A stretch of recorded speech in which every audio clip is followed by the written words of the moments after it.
نړیوال جام کې له ناکامیو وروسته د پاکستان کرکټ بورډ د غوراوي کمیټې مشر استعفا وکړه.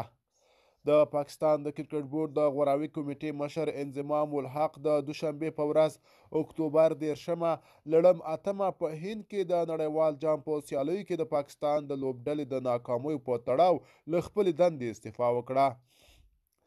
د راپورونو له مخې انضمام الحق په یو شرکت کې د دندې په ترسره کولو تورن دی چې د بازار موندنې او سوداګریزې ودې لپاره یې له څو پاکستاني لوبغاړو سره قراردادونه کړي دي.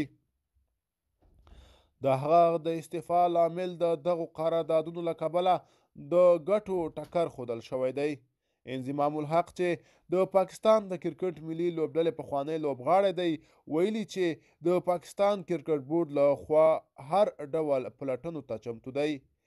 هغه په پاکستان کې یو تلویزیوني چینل ته وویل، زه د ګټو د ټکر د دې تورونو له کبله زړه ماتی شوی یم او که پی سی بي پاکستان کرکټ بورډ تحقیقات کوي زه ورته چمتو یم. پاکستاني رسنیو تور لګولی چې د دغه شرکت نفوذ د کمزوري پاکستاني ټیم په انتخاب کې رول لوبولی دی. پاکستان په هند کې د روان نړیوال جام سیالیو څخه د وتلو په درشل کې دی چې په 6 لوبو کې 4 بایللي دي. د پاکستان لوبډلې د سې شنبې په ورځ په کلکته کې د بنګلادیش سره مخامخ کیږي او سیمي فاینل ته د تللو لپاره نه یوازې اړتیا لري چې خپلې پاتې 3 لوبې وګټي، بلکې د جام د نورو لوبډلو لوبې هم باید د دوی په ګټه تمامې شي.